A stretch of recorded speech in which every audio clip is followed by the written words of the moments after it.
قرآن میں اللہ نے مثالیں دی انسان کی، آنکھ کی، کان کی، دل کی، کتنی مثالیں دی ہیں قرآن میں. تو کافر کا بچہ کیا کرتا ہے؟ کافر کا بچہ لائف کو انجوائے کرتا ہے، ان تمام نعمتوں سے لطف اندوز ہوتا ہے. اللہ نے میاں بیوی کی مثال دی کہ عورت کے لیے ہم نے مرد کو بنایا، مرد کے لیے ہم نے عورت کو بنایا. دونوں کی ایک دوسرے کے بغیر زندگی کیسی پھیکی ہوتی. سوچو آدمی ہوتے دنیا میں، عورت نہ ہوتی تو شادی نہ ہوتی. نہ غفار کو وسیم پسند آتا، نہ وسیم کو جمشید پسند آتا. کچھ جمشید کو پسند آنے والی چیز ہے؟ میرے اور آپ کے لیے نہیں ہے، عورت کے لیے ہے. ہو سکتا ہے اس کا جمشید پہ دل آ جائے. جمشید بھائی کو بیٹھے ہوں تو پیش کی معذرت. تو اسی طرح عورت کے لیے عورت میں اٹریکشن نہیں ہے.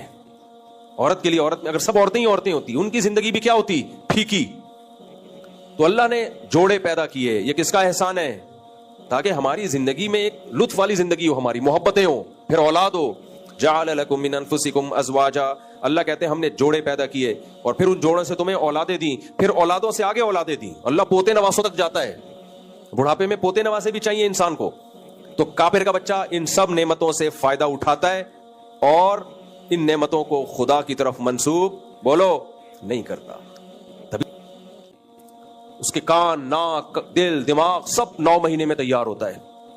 اللہ کہتے ہیں پھر کیا ہوتا ہے؟ جب یہ دنیا میں آتا ہے، ہوش سنبھالتا ہے، تو 2 طرح کے ہوتے ہیں. ایک ناشکرے، اما شاکرن و اما کفورا. کفور کافر کی سپرلیٹو ڈگری ہے. ایک ہوتا ہے کافر، ایک ہے کافر کا بچہ، سمجھ رہے ہیں؟ ایک ہوتا ہے الو، ایک ہوتا ہے الو کا پٹھا. ایک آدمی ایمپریس مارکیٹ گیا تو الو بک رہا تھا. وہاں ایمپریس مارکیٹ جائے نا صدر میں، تو گرا دی سب ساری. تو وہاں الو بھی بکا کرتے تھے. تو ایک آدمی نے پوچھا یہ الو کتنے کا ہے؟ اس نے کہا جی 5,000 روپے کا. ایک چھوٹا سا بچہ بھی تھا الو کا. یہ کتنے کا ہے؟ کہا 10,000 روپے کا. یہ کیوں؟ کہہ رہے دیکھو یہ جو الو ہے نا، یہ صرف الو ہے. یہ صرف کیا ہے؟ یہ الو. اور یہ جو اس کا بچہ ہے نا، یہ الو بھی ہے، الو کا پٹھا بھی ہے. اس میں 2 کوالٹی ہیں، ایک الو ہے، ایک الو کا پٹھا. تو جب کسی کو گالی دیا کرو نا گدھے کا بچہ، تو اس کو بولا کرو تیری ویلیو میں نے بڑھا دی ہے، تو گدھا بھی ہے، گدھے کا بچہ بھی ہے. تو کیا بات کر رہے تھے؟ میں دائیں ادھر ادھر چلا گیا. ہاں، تو کافر کا بچہ کیا کرتا ہے؟ اللہ کہتے ہیں میں پانی سے بناتا ہوں اس کو، آنکھ، ناک، کان سب بنائے آسمان سے. پھر اس کے کیسی ایڈجسٹمنٹ ہے؟ پیدا ہوا، ماں کی چھاتیوں میں دودھ پیدا کر دیا. وہ دودھ بھی کتنا عجیب ہے. بھینس سوکھا چارہ کھاتی ہے، دودھ بنتا ہے. ماں روٹی کھاتی ہے، شوہر کا دماغ کھاتی ہے. استغفر اللہ. ماں روٹی کھاتی ہے، ایک تو منہ سے بعض دفعہ غلط لفظ نکل جاتے ہیں. ماں روٹی کھاتی ہے، پراٹھے کھاتی ہے اور دودھ پیدا ہوتا ہے اس سے. کیا خیال ہے؟ تو یہ کس کی قدرت ہے بھائی؟ اللہ کی قدرت ہے. ادھر بچہ آیا، دودھ پیدا ہوا. پھر اللہ کہتے ہیں اللہ تمہیں بھولتا نہیں ہے، آسمان سے تمہارے لیے بارشیں. یہ بارش اگر برسے تو بھی کافی نہیں ہے. پھر اللہ جب بارشوں کو برساتا ہے، وہ نائٹروجن لے کے، کھاد لے کے آتی ہے زمین میں. پھر زمین میں جو بیج ہیں، ان بیج کے اندر ایسا سسٹم ڈال دیا. خربوزے کے بیج میں ایسا سسٹم کہ پانی، گوبر، مٹی، خربوزے کی بیل نکلے گی. پھر بیل نکل کے پھول نکلیں گے. پھول تتلیوں کو اپنی طرف مائل کریں گے، جس سے نرمادہ پھولوں کا ملاپ ہوگا. پھر اس سے کچا پھل ہرے رنگ کا پیدا ہوگا. پھر وہ بڑا ہو کے خربوزہ بنے گا. پھر کاٹو گے، وہی درجنوں بیج اس کے اندر جو زمین میں آپ نے بیج بویا ہوا تھا. ان میں کوئی ایک اسٹیپ ایسا نہیں ہے جو انسان نے خود کیا ہو یا خود بخود ہو سکتا ہو. اتنا خوبصورت نظام نہ یہ آٹومیٹیکلی ہو سکتا ہے کھربوں سال میں بھی، اور نہ انسان نے اپنے ہاتھوں سے اس کو بنایا. تبھی قرآن کہتا ہے ما کان لکم ان تنبتوا الشجرہ، یہ سب تمہاری کاریگریاں نہیں ہیں. خربوزے پیدا ہو رہے ہیں، انار پیدا ہو رہے ہیں، انگور پیدا ہو رہا ہے. انظروا الی ثمرہ اذا اثمر، اللہ کہتے ہیں ذرا اس انار کے درخت کو دیکھو اور اس کے پھل نکلنے کو اور پھل کے پکنے کے عمل کو دیکھو. یہ سب کس کی کاریگری ہے؟ قدرت کی، اللہ کی. جو اللہ کو مانتے ہیں، انار کھا کے اس کا شکر ادا کرتے ہیں، اللہ سے دعا مانگتے ہیں اللہ اس سے جو جسم میں طاقت آئی وہ طاقت اپنی مرضی کے خلاف استعمال مت کروانا. اے اللہ تو نے جانوروں کو چارہ کھلا کے گوشت پیدا کیا. لکم فیہا منافع ومنہا تاکلون، تو نے کہا ان جانوروں کا گوشت تم کھاتے ہو. اے اللہ اس گوشت سے جسم میں جو طاقت آئے گی وہ طاقت اپنی مرضی کے خلاف استعمال مت کروانا. پھر اللہ کہتے ہیں قل ارأیتم ان اخذ اللہ سمعکم وابصارکم وختم علی قلوبکم من الہ غیر اللہ الم نجعل لہ عینین. یہ آنکھیں کس نے بنائی؟ اللہ کہتا ہے یہ آنکھیں جسے کاپی کی ہے تمہارے ڈیجیٹل کیمروں نے. یہ ڈیجیٹل کیمرے جو کاپی ہیں اس اوریجنل آنکھ کے، یہ کاپی کروڑوں خربوں سال میں خود بخود نہیں بن سکتی. جو اوریجنل آنکھ کا کیمرہ ہے یہ خود بخود کیسے بن گیا؟ یہ خود بخود نہیں بنا. الم نجعل لہ عینین، اللہ کہتے ہیں یہ دونوں کیمرے کس نے لگائے تمہاری کھوپڑی میں؟ اللہ نے ماں کے پیٹ میں یہ ایڈجسٹ کیے گئے ہیں. کوئی مزدور نہیں بیٹھا ہوتا وہاں فٹنگ کر رہا ہو, اور اگر مزدور بیٹھا ہوتا نا تو فٹنگ خراب کر دیتا, کیونکہ ورنیل کیلیپر نہیں ہے, کوئی اسکیل نہیں ہے اس کے پاس اتنے تمیز سے ایڈجسٹ کرنے کے لیے. تو ایسی زبردست ایڈجسٹمنٹ ہو رہی ہے, آنکھوں میں بینائی آ رہی ہے, کانوں میں سماعت آ رہی ہے, دماغ میں سوچنے کی طاقت آ رہی ہے. یہ ساری کی ساری طاقتیں دینے والا بھی اللہ, اور اللہ کہتا ہے میں چاہوں تو یہ طاقتیں تم سے چھین بھی لوں. تو جو شکر گزار ہوتے ہیں, عقل مند ہوتے ہیں, وہ کہتے ہیں اللہ یہ آنکھیں تو نے دی, یہ کان تو نے دیے, بولنے کی طاقت تو نے دی, سونگنے کی طاقت تو نے دی, چلنے کی طاقت. دیکھو یہ گھٹنوں کا ایسے آٹومیٹیکلی سسٹم نہیں ہے, یہ جوڑ ایسے خاندانی طریقے سے جوڑے گئے ہیں. اب تک کسی روبوٹ کا ہاتھ ایسے نہیں بنایا جا سکا جو بالکل انسانی ہاتھ کی طرح اس میں موومنٹ ہو. اتنی زبردست یہ جوڑوں کی ایڈجسٹمنٹ ہے, نہ کوئی اسکرو ہے بھائی, نہ کوئی ایلفی ہے. موومنٹ کتنی خاندانی قسم کی ہے بھائی. پاؤں کی موومنٹ, ریڑھ کی ہڈی کا نظام اتنا پیچیدہ ہے, ایسے ہڈیوں کو آپس میں سیٹ کیا گیا ہے, ایسے بہترین طریقے سے ان کو جوڑا گیا ہے کہ انسانی عقل اس پہ حیران ہے. تبھی قرآن کہتا ہے وفی انفسکم, تمہیں اللہ تلاش کرنے کے لیے کہیں اور جانے کی ضرورت نہیں ہے, اپنی باڈی میں غور کرو گے تو تمہیں خدا کا وجود نظر آئے گا. اپنے آپ میں غور کر لو, ایک ایک چیز. قرآن کیا ہے بھائی؟ قرآن اس کائنات میں اور اپنے آپ میں اور جانوروں میں غور کرنے کا حکم دیتا ہے, پہاڑوں میں, دریاؤں میں. اس غور و فکر کا نام کیا ہے؟ قرآن. اب آپ بتاؤ, سائنسدان بھی تو اسی میں غور و فکر کرنے کا حکم دیتے ہیں, کیا خیال ہے بھائی؟ سائنس سے متعلق جتنی چیزیں ہیں وہ سب کس میں غور کرتی ہیں؟ بولو نا, اسی میں. کچھ زمین کے ماہرین ہوں گے, کچھ پہاڑوں کے ماہرین ہوں گے, کچھ میڈیکل سائنس کے ماہرین ہوتے ہیں, کچھ ہواؤں کے ماہر ہیں, کچھ پیٹ میں جو گیس بنتی ہے اس کے ماہر ہیں. ہوا سے یہ مراد ہے آپ کی؟ اچھا خیر. تو ہوا سے جو ہے نا دماغ ادھر کو جا رہا تھا. تو کتنے ماہرین.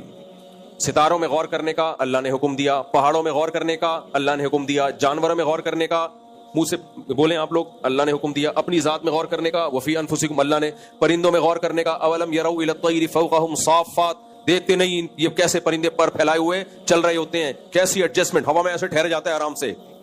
جہاز اڑتا ہے, رکتا نہیں ہے, رک گیا دھڑام سے نیچے. جہاز میں ریورس گیئر ہے کیا؟ پرندے یوں جا کے نا ایسے بھی ہوتے ہیں. آپ مکھیوں کو دیکھو, ہیلی کاپٹر کی طرح اڑ رہی ہوں گی اور پیچھے بھی آ رہی ہوں گی. کہتا ہے بھائی یہ پروں کو کس طرح سے گھمایا کہ تو ریورس میں جانا شروع ہو گئی. اس کے اتنے سے پر ہیں مکھی کے, اتنے چھوٹے چھوٹے ہلکے, اس کو جوڑ کے لگا دیا, ایسی بھرمناتی بھی جا رہی ہوتی ہے کہ نہیں جا رہی ہوتی؟ کیا اسپیڈ ہوتی ہے اس کی.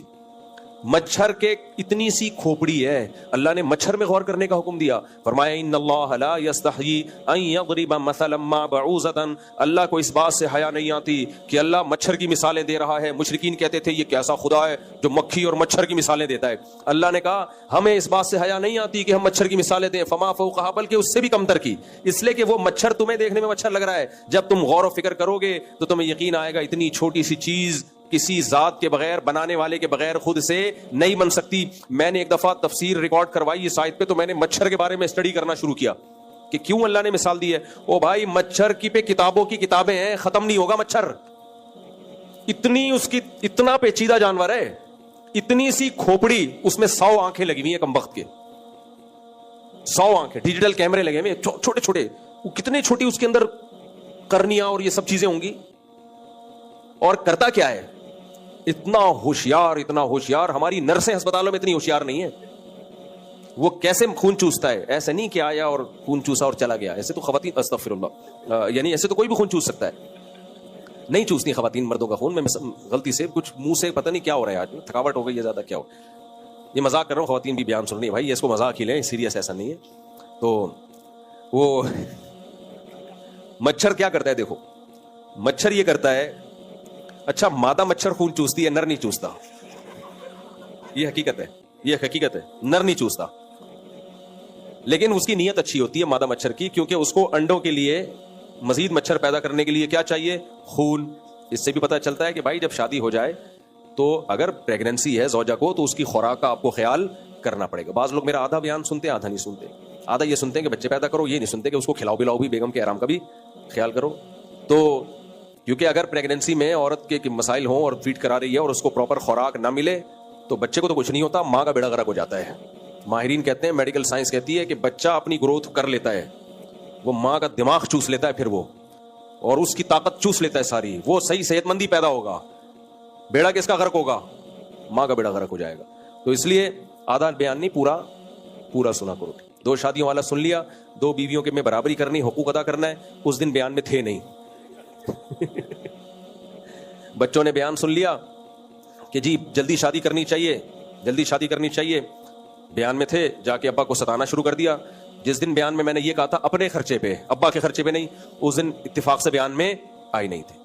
تو وہ بی بی تمیزہ والا ہو گیا حساب. یہ بی بی تمیزہ جو تھی نماز نہیں پڑھتی تھی, امام صاحب نے بی بی تمیزہ کو کہا کہ نماز کیوں نہیں پڑھتی؟ اس نے کہا وضو تو آتا ہی نہیں ہے مجھے. تو امام صاحب نے اس کو وضو کرایا, کہیں سفر پہ چلے گئے, اس تبلیغ میں کہیں سال کے لیے چلے گئے, واپس آئے, پوچھا نماز پڑھتی ہو؟ کہا ہاں. کہا وضو تو کرتی ہو؟ کہتے وہ تو آپ نے کرا دیا تھا. ٹھیک ہے نا. تو خیر, تو اللہ تعالیٰ کیا کہہ رہا تھا میں, ہاں مچھر. اب مچھر کیا کرتا ہے دیکھو, مچھر جب بیٹھتا ہے نا, مادہ مچھر, وہ پہلے ایک انجیکشن لگاتی ہے سن کرنے کے لیے. اس کو پتا ہے اگر میں نے ڈائریکٹ سرنج ٹھوک دی نا اور خون چوسا, یہ رکھ کے چماٹ مارے گا مجھے, اس کو تکلیف ہوگی. ایک لگائے گا چماٹ اور میں وہیں خونم خون ہو جاؤں گی, پوری نسل مچھروں کی ہمیشہ کے لیے ختم. تو اس نے اپنے جنازے نہیں اٹھانے. اس نے کہا خون مجھے انسان کے علاوہ فی الحال کہیں سے مل نہیں رہا, یا تو کوئی بھینس ویس ہوتی ادھر چلی جاتی وہ مادہ مچھر, تو انسان پہ آ کے بیٹھتے ہی سب سے پہلے ایک ٹیکا لگاتی ہے سن کرنے کا. یہ دماغ کہاں سے آیا اس کے پاس, کس نے سکھایا؟ دماغ ہے کتنا سا اس کا. یہ تو اویئرنیس ہماری نرسوں کو نہیں ہوتی, بعض میں ٹیکا پہلے لگ جاتا ہے. اتنی زور سے چیخ نکلتی ہے آدمی کی, پھر خیال آتا ہے بھائی پہلے اس کو سن کر دینا چاہیے. مچھریا سے یہ غلطی کبھی بھی بولو نہیں ہوتی, مچھریا سے غلطی نہیں ہوتی. تو وہ کیا کرے گی, پہلے ایک ٹیکا لگا کے سن کرے گی. بلکہ نہیں, وہ ایک کیمیکل ہوتا ہے اس میں, وہ کیمیکل چھوڑے گی, اس سے وہ جگہ سن ہو جاتی ہے. سن ہوتی ہے تو پھر وہ دوسرا ٹیکا لگاتی ہے, سرنج داخل کر کے طبیعت سے چوستی ہے, اور پھول کے کپا کیسی موٹی ہو جاتی ہے نا. اس وقت بھی ہمارے پاس موقع ہوتا ہے اس کو ایک چماٹ لگائیں اور دار فانی سے ہمیشہ کے لیے اس کو کوچ کرا دیں. لیکن ہمیں پتہ ہی نہیں چلتا, بہت کم پتہ چلتا ہے, کیونکہ وہ جگہ سن ہو چکی ہے, اس پہ بیٹھی ہوئی ہے, پھر آرام سے اڑ کے جاتی ہے. تھوڑی دیر میں ہمیں خارش ہوتی ہے. وہ خارش کیوں ہو رہی ہے؟ وہ جو کیمیکل اس نے چھوڑا تھا نا سن کرنے کے لیے, وہ کیمیکل اب اپنا اثر دکھاتا ہے. اس لیے اللہ کہتے ہیں اللہ مچھر کی مثال دینے سے حیا نہیں کرتا. یعنی یہ کوئی ایسی عیب کی بات نہیں ہے جس سے اللہ کو شرم آئے کہ میں غلط مثالیں دے رہا ہوں. تم ایک مچھر پیدا کر کے دکھا دو. مکھی کی اللہ نے ایسی خاندانی مثال دی ہے قرآن میں. جو خدا کو مانتے ہیں بتوں کی عبادت کرتے ہیں, اللہ نے کہا تم جن بتوں کی عبادت کرتے ہو نا کہ یہ تمہیں اولاد دیں گے, یہ تمہیں یہ کریں گے, یہ مثال مزاروں پہ بھی فٹ ہوتی ہے. جو داتا دربار پہ جاتے ہیں کہ یہاں سے ہماری حاجتیں پوری ہوں گی, جو جاتے ہیں بزرگوں کی مزاروں پہ کہ یہاں سے ہماری مرادیں پوری ہوں گی, ان پہ بھی مثال بیٹھتی ہے. اللہ کہتے ہیں ان الذین تدعون من دون اللہ لن یخلقوا ذبابا ولو اجتمعوا له یا ایھا الناس ضرب مثل فاستمعوا له. اے لوگوں, ایک مثال بیان کی جا رہی ہے, اسے غور سے سنو. میں ایک دفعہ اپنے شیخ حضرت مفتی رشید احمد صاحب کے پاس بیٹھا ہوا تھا. حضرت یہ آیت پڑھ رہے تھے, جیسے ہی پڑھتے نا ایک دم حضرت کی آواز بلند ہو جاتی ہے, پھر آواز تھوڑا ڈاؤن کرتے, پھر دوبارہ پڑھتے, پھر حضرت فرمایا یہ آیت پڑھتے ہوئے مجھے جوش آ رہا ہے اس لیے مجھ سے آواز کنٹرول نہیں ہو رہی. ہے اتنی مزیدار آیت. اللہ کہتے ہیں یا ایھا الناس, اے ساری دنیا کے سارے انسانوں, صرف مسلمانوں کو اللہ نے اس آیت میں خطاب نہیں کیا. ہندو, عیسائی, سکھ, مزار پرست لوگ سب داخل ہیں. کیا فرمایا؟ ضرب مثل, ایک مثال بیان کی جا رہی ہے. ایک دم انسان کے کان کھڑے ہوتے ہیں نا, بھائی اللہ جو عرش پر بیٹھا ہوا وہ ایک مثال بیان کر رہا ہے, وہ ہلکی مثال ہو سکتی ہے؟ بھائی اللہ کی ایگزامپل بیان کر رہا ہے. اللہ کہتے ہیں فاستمعوا له, اس مثال کو ہلکے میں نہیں لینا, یہ ہلکی مثال نہیں ہے, اگنور مت کرنا. ایک ہوتا ہے فاسمعوا, فاسمعوا کا معنی سنو, ایک ہے فاستمعوا غور سے سنو. اے لوگو, ایک مثال بیان کی جا رہی ہے, ہلکے میں مت لینا اس کو, غور سنو نہیں بلکہ دھیان سے سنو, کان لگا کے سنو. ابھی ہندوؤں کو بھی بتایا جا رہا ہے, سکھوں کو بھی بتایا جا رہا ہے, سب کو. فرمایا ان الذین تدعون من دون اللہ, اللہ کو چھوڑ کے تم جن کو پکارتے ہو, چاہے وہ داتا دربار ہو, چاہے وہ بزرگ ہو, چاہے وہ بدھ ہو پتھر کا بنا ہوا, کوئی بھی, اللہ کے سوا میں, اللہ کے سوا سب آ گئے. اللہ کہتے ہیں لن یخلقوا ذبابا, یہ ایک مکھی بھی ہرگز پیدا نہیں کر سکتے. تمہاری بگڑی کیا بنائیں گے یہ؟ ایک مکھی کی تخلیق بھی ان سے, جو گندگی پہ بیٹھتی ہے نا مکھی, وہ نہیں بنا سکتے, یہ وہ بھی نہیں بنا سکتے. آگے اللہ کہتے ہیں وَإِن يَسْلُبْهُمُ الذُّبَابُ شَيْئًا, مکھی بنانا تو دور کی بات. تم مندر جاتے ہو, تم بولتے ہو یار میں جاؤں گا یہاں تو میری وہاں شادی ہو جائے گی, میں یہاں جاؤں گا تو میری جاب لگ جائے گی, میں یہاں جاؤں گا تو میرا ویزا لگ جائے گا, میں یہاں جاؤں گا میری بیماری ٹھیک. اللہ کہتے ہیں جن کے پاس تم جا رہے ہو, مکھی بنانا تو دور کی بات,